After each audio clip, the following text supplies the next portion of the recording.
आज आपको डीपसेट एस्टालोप्राम 10 mg tablet के साइड इफेक्ट्स बताऊंगा। मैं हूं आपका अपना फार्मासिस्ट डॉक्टर अब्दुल राफे। मैं डॉक्टर ऑफ फार्मेसी हूं, यानी मेरी जो स्पेशलिटी है वो फार्मेसी है। मैं माहिर अद्वियात हूं और आप देख रहे हैं साइड इफेक्ट्स चैनल। तो चलिए लेट्स स्टार्ट।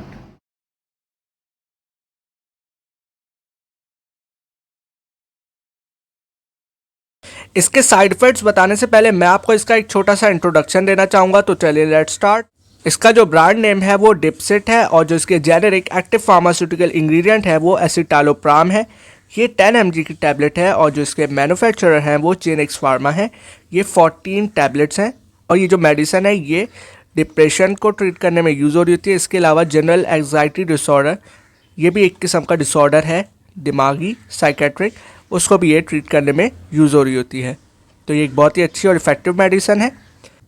बेसिकली एसिटालोप्राम जो है वो SSRI क्लास से बिलोंग करते हैं, यानी कि selective serotonin reuptake inhibitor class से बिलोंग करती है और ये FDA की ब्लैक बॉक्स वार्निंग के अंदर आती है। ये ड्रग, यानी कि ऐसी ड्रग्स जो ख़तरनाक होती हैं FDA ने इनको बॉक्स वार्निंग के साथ दिया है। और ये जो है प्रिस्क्रिप्शन ड्रग है, यानी कि प्रिस्क्रिप्शन के बगैर नहीं दी जा सकती। हमारे जो ब्रेन के अंदर एक ख़ास केमिकल होता है सेरोटोनिन, जो कि न्यूरोट्रांसमीटर होता है, ये उसकी कंसंट्रेशन को बढ़ा देता है और उसको रीअपटेक, जैसे मैंने आपको बताया, रीअपटेक इनहिबिटर है, तो ये जो है उसको वापस अपटेक नहीं करवाता। इन शॉर्ट सेरोटोनिन की जो कंसंट्रेशन है उसको इंक्रीज़ करता है ये। तो चलें अब इसके साइड इफेक्ट्स भी देख लेते हैं। पहले इसके कॉमन साइड इफेक्ट्स देखते हैं, फिर मैं आपको इसके डेंजरस यानी खतरनाक साइड इफेक्ट्स बताता हूँ। कॉमन साइड इफेक्ट्स में इसमें नौजिया हो सकता है, यानी कि इससे मतली हो सकती है। स्लिपनेस हो सकती है, यानी कि बहुत ज़्यादा नींद आ सकती है इससे। वीकनेस हो सकती है, यानी कि कमज़ोरी भी हो सकती है। और डिजीनेस, यानी कि चक्कर भी आ सकते हैं इससे। एनेक्शियसनेस भी हो सकती है, यानी कि थोड़ी एग्जाइटी हो सकती है, यानी परेशान हो सकते हैं थोड़ा। और इससे ये भी हो सकता है कि नींद ना आए पेशेंट को। सेक्सुअल प्रॉब्लम्स भी हो सकते हैं इससे।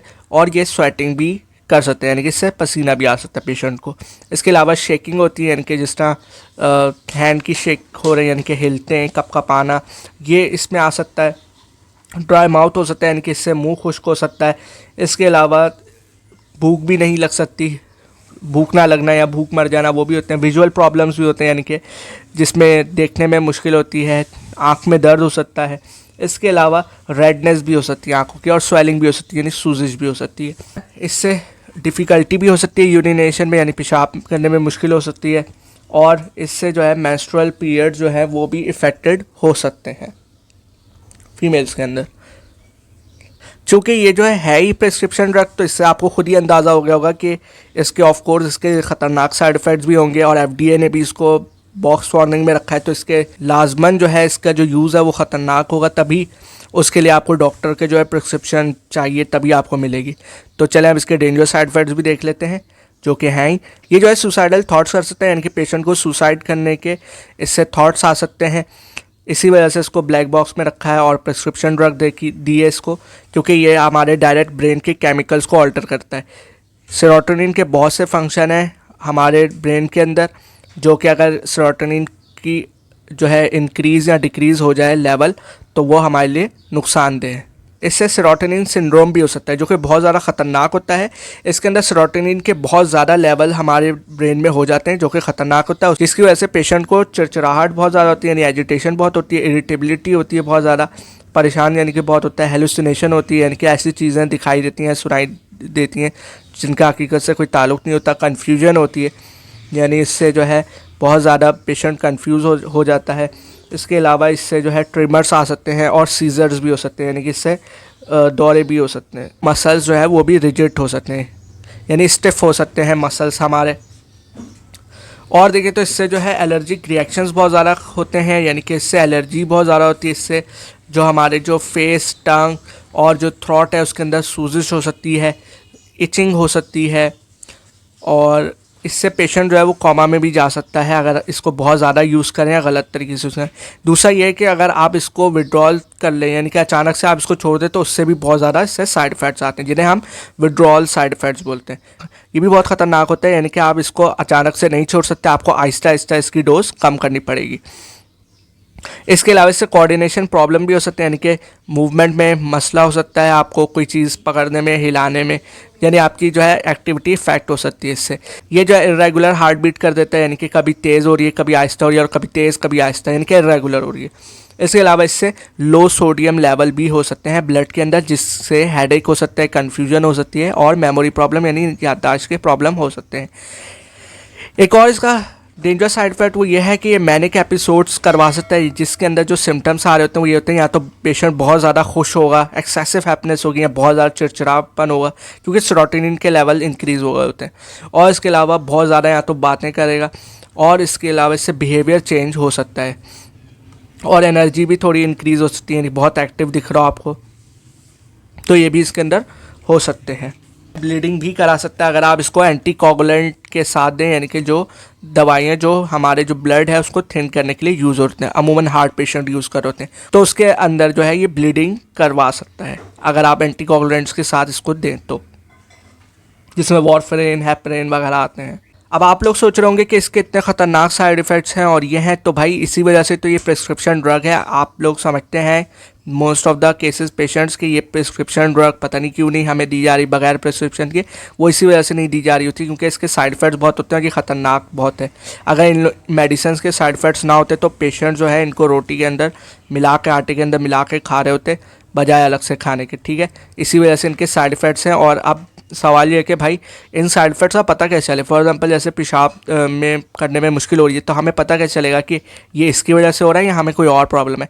तो इसके लिए सबसे आसान सी चीज़ है, अगर आपको कोई हेल्थ केयर प्रोफेशनल जिससे आपने मिलना है तो उसके लिए आप फार्मासिस्ट से कंसल्ट कर सकते हैं। वो आपको ड्रग्स रिलेटेड बता सकता है कि आपको इस मेडिसिन की वजह से हो रहा है या आपको कोई और प्रॉब्लम है, ठीक है। तो ये भी आपकी चीज़ें टोटली मेडिसिन से रिलेटेड आप फार्मासिस्ट से भी कंसल्ट कर सकते हैं। अच्छा, एक क्वेश्चन ये है कि भाई इसके इतने साइड इफेक्ट्स हैं तो हम इसको यूज़ क्यों करें। तो भाई हम इसलिए इसको यूज़ करें क्योंकि ये एक बहुत ही अच्छी और इफेक्टिव मेडिसिन है, और बहुत अच्छे से ये जो है डिप्रेशन और जनरल एंग्जाइटी डिसऑर्डर उसको अच्छे से ट्रीट करती है। इसके अलावा ये कॉम्बिनेशन में दूसरी ट्रीटमेंट में भी यूज़ हो रही होती है, तो इसीलिए हम इसको यूज़ कर रहे हैं। बाकी इसके साइड इफ़ेक्ट्स जो है वो इसके फ़ायदे के सामने कुछ भी नहीं, इसी वजह से हम इसको यूज़ कर रहे हैं, ठीक है। और ये साइड इफ़ेक्ट्स तभी होते हैं जब आप इसको गलत तरीके से यूज़ करें, अचानक से छोड़ दें, या बहुत अरसे से यूज़ करें, या काफ़ी हाई डोज के अंदर यूज़ करें, या सेल्फ मेडिकेशन करें, तो उसके अंदर आपको ये साइड इफ़ेक्ट्स होते ही होते हैं। और ज़रूरी नहीं है कि आपको ये जो मैंने साइड इफ़ेक्ट्स बताए ये सारे आपको हों, ये पेशेंट टू पेशेंट वेरी करता है। अगर एक पेशेंट है वो हेल्दी है तो उस पर अलग साइड इफ़ेक्ट्स आएंगे, अगर चाइल्ड है तो उस पर अलग साइड इफ़ेक्ट आएंगे। जिस तरह चिल्ड्रन यानी बच्चों में एक है कि ये ग्रोथ जो है वो स्लो कर देता है, और इससे वेट जो है वो चेंज हो सकता है, यानी कि बच्चों का जो वेट है वो चेंज हो सकता है, और उनकी ग्रोथ पे इफेक्ट आ सकता है। जाहिर बात है अडल्ट पे नहीं आएगा क्योंकि वो पहले ही ग्रो हो चुके हैं। तो इसी तरह ओल्ड पीपल जिनके किडनी कॉम्प्रोमाइज़ है, किडनी का कोई मसला है, गुर्दे का मसला है, या जो है लिवर यानी कि जिगर का कोई मसला है, तो फिर ऑफकोर्स उन पर फिर इससे ज़्यादा ही साइड इफ़ेक्ट्स होंगे, ठीक है। तो ये वो साइड इफ़ेक्ट्स हैं जो वेरी कर रहे होते हैं, और ये पेशेंट टू पेशेंट वेरी कर रहे होते हैं। अगर कोई हेल्दी पर्सन होगा तो उसको इतने फील नहीं होंगे साइड इफ़ेक्ट्स, ठीक है। तो यूजुअली ये साइड इफ़ेक्ट्स ओवरकम कर लिए जाते हैं, लेकिन ये कि ये वेरी कर रहे होते हैं, और पेशेंट टू पेशेंट हर पेशेंट पे अलग साइड इफ़ेक्ट आ रहा होता है, ठीक है। इसीलिए इसको ध्यान से यूज़ करना चाहिए, ठीक है। और इसी वजह से ये जो है आपको ये मेडिसिन जो है ये आपको फार्मेसी में मिल रही है बजाय करियाना स्टोर यानी जनरल स्टोर पे, ठीक है। ये जो है फार्मेसी पे इसी वजह से मिल रही हैं अलग से, क्योंकि इनके साइड इफ़ेक्ट्स बहुत हैं, और इनको आप आम खाने की तरह, इनको बंटियों की तरह नहीं यूज़ कर सकते। These are medicine and you have to use it properly, ध्यान से यूज़ करना है आपने इनको। तो ये थे इसके साइड इफ़ेक्ट्स। इसके अलावा भी बहुत से साइड इफ़ेक्ट्स हैं, लेकिन ये मेन साइड इफ़ेक्ट्स हैं। तो बस आज के लिए इतना ही, आप अपना ख्याल रखिएगा। तो मैं उम्मीद करता हूँ कि आपको इस वीडियो से फ़ायदा हुआ होगा। मेरे चैनल को लाजमन सब्सक्राइब कर लीजिएगा, और अगर आपको वीडियो अच्छी लगे तो इसको लाइक और शेयर करना मत भूलिएगा। अगर आपको इस मेडिसिन से रिलेटेड या किसी मेडिसिन से रिलेटेड कोई सवाल हो तो कमेंट सेक्शन में लिख दीजिएगा, मैं आपको रिप्लाई भी कर दूँगा। और अगर आपको ये मेडिसिन चाहिए या कोई भी मेडिसिन चाहिए हो तो उसके लिए भी आप मुझे कमेंट सेक्शन में बता सकते हैं, मैं आपको ये सप्लाई भी कर दूँगा। और अब अपना बहुत बहुत ख्याल रखिएगा, और अब अपने फार्मासिस्ट डॉक्टर अब्दुल राफे को भी इजाज़त दीजिए। अल्लाह हाफिज़, टेक केयर, एंड पाकिस्तान जिंदाबाद।